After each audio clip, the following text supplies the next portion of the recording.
Good morning, Kasturians.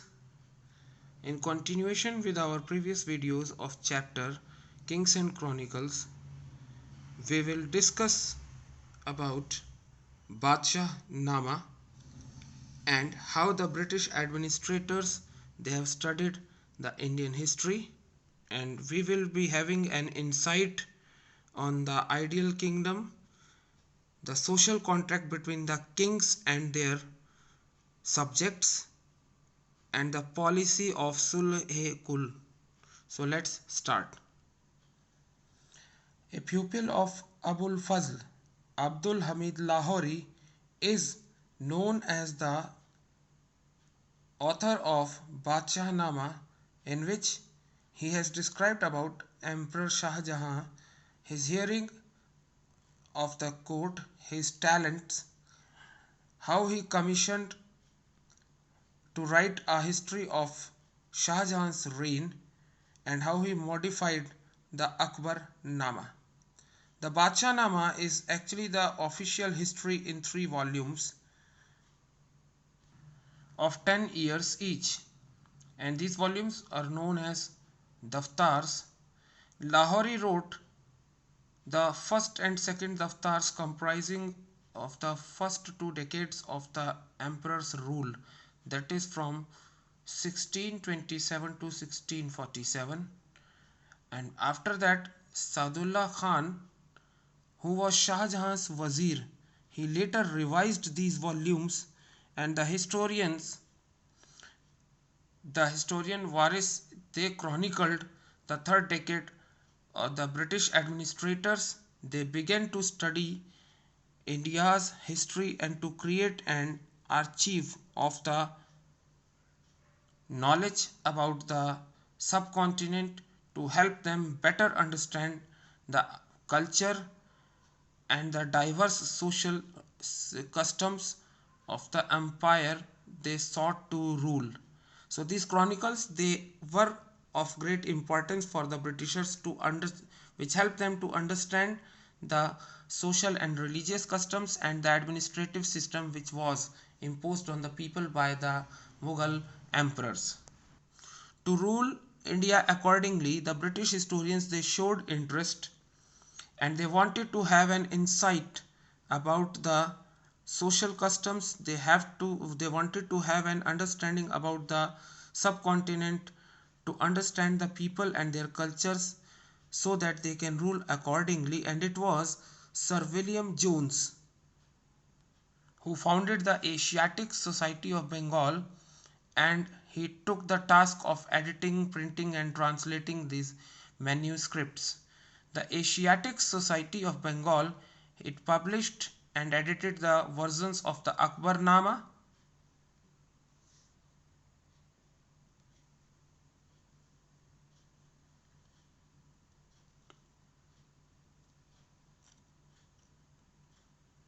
but the translation of Badshah completely has not been done till date. These chronicles they throw an insight on the various aspects of the Mughal rule, in which the ideal kingdom, the notion of an ideal kingdom is the most important, and it is actually related with the divine light, that it notions about kingship, in which the court chroniclers they narrated that the Mongol queen Alanka, who was impregnated by a ray of light while she was resting in her tent, and this offspring which she gave birth, that offspring carried this divine light and passed it on from generation to generations. So this is how the Mughal emperors they were sought to be having a divine insight and divine light. Abul Fazl he placed the Mughal kingship as the highest station in the hierarchy of objects who were receiving the emanating from God, that is Far-e-Izad.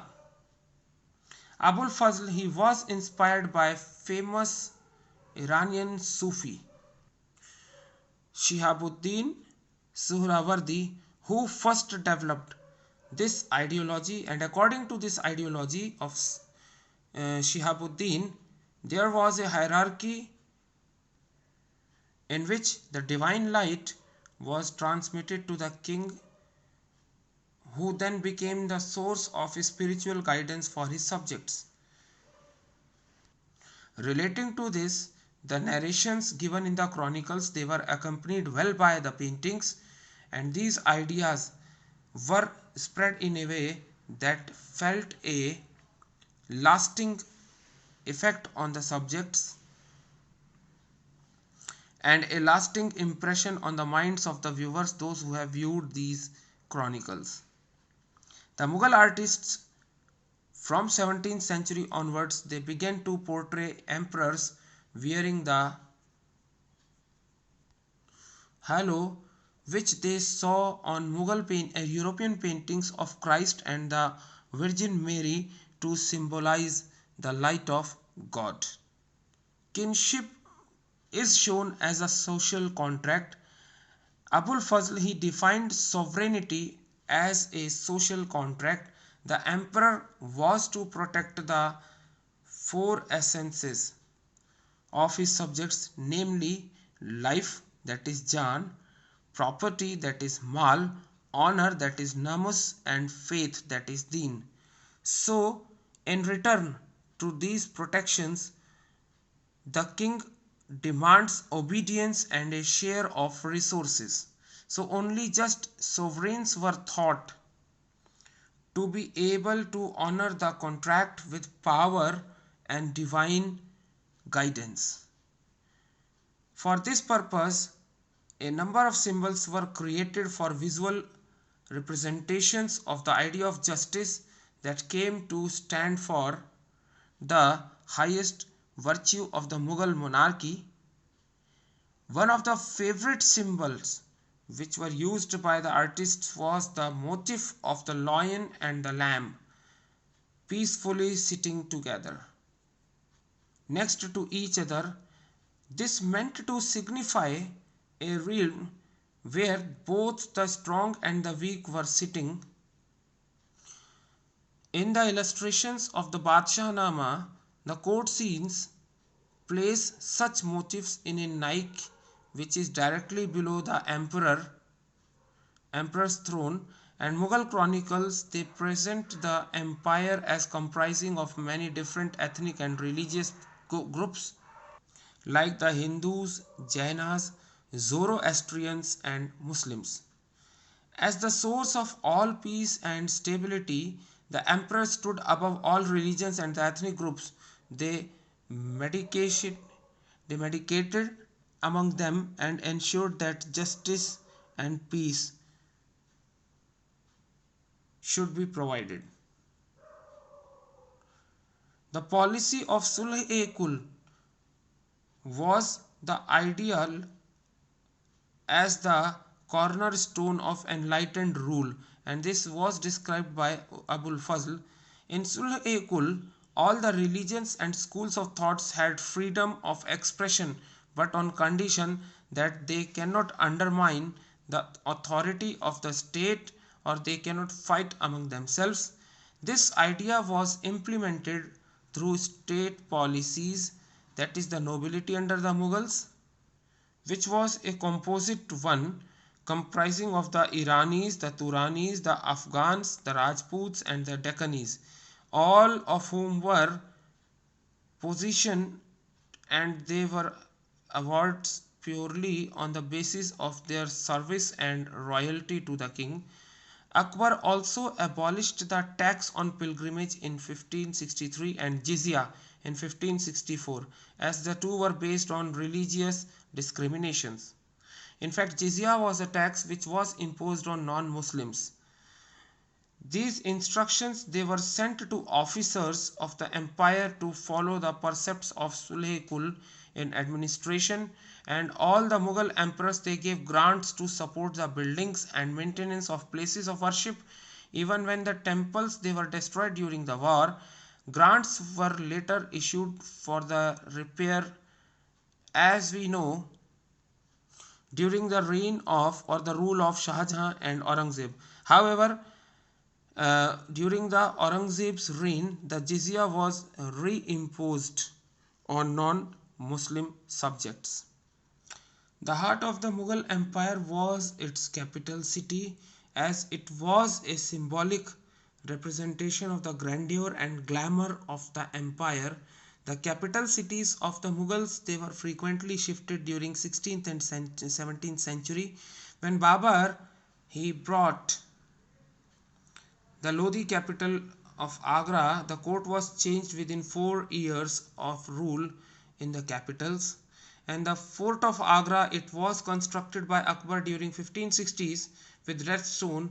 In the 1570s, he built a new capital, Fatehpur Sikri, and it was located on the direct road to Ajmer, where the Dargah of Sheikh Muinuddin Chishti had become an important pilgrimage center.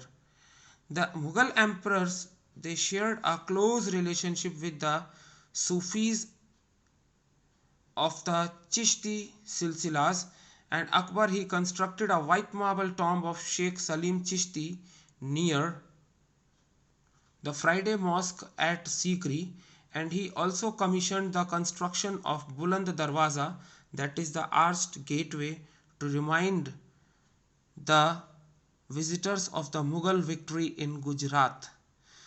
The capital, it was shifted to Lahore in 1585 in order to strengthen the control over northwest, and Akbar, he monitored it closely for around 13 years, and Shah Jahan, he also pursued the sound fiscal policies and accumulated enough money to indulge his passion for building construction. The building activity in the monarchical culture was the most visible and tangible sign of dynastic power. That is the power of the Mughal dynasty, the wealth and the prestige it gained. In the case of Muslim rulers, it was also considered to be an act of piety, and in 1648 the capital was shifted to Shah Jahanabad, which was a new addition to the old residential city of Delhi, with Red Fort, the Jami Masjid or the Jama Masjid, which we know by today, and a tree-lined esplanade with bazaars, that is Chandni Chowk, and a spacious homes for the nobility. Shah Jahan's city was appropriate to a more formal vision of a grand monarchy. When we see the Mughal court, the Mughal emperor's court procedures, they reflected his status and power. The throne or takht was visualized as axis mundi, that is the pillar or pole supporting the earth. The canopy was a symbol of kingship. Canopy, that is the umbrella-like structure which was created to cover and provide shade to the throne. So that was actually a symbolic representation of the king, and the status of the courtiers was determined by spatial proximity to the king, and once the emperor sat on the throne, no one was permitted to move from his position.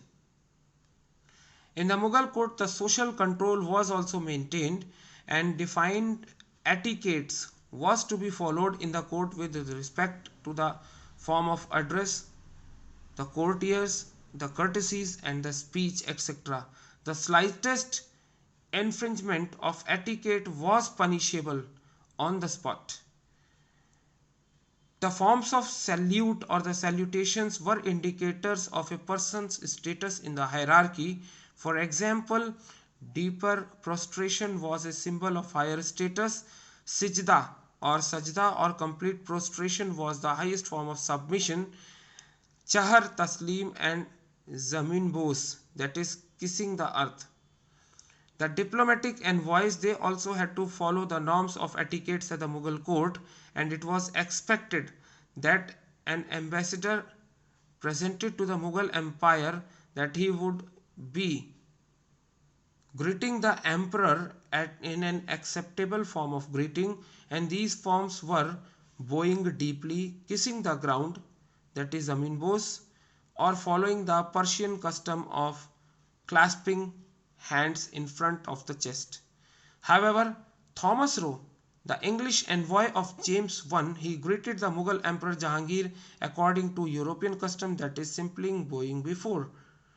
Moreover, he shocked the court by demanding a chair for sitting. That's all we have in this video. Thank you and have a nice day.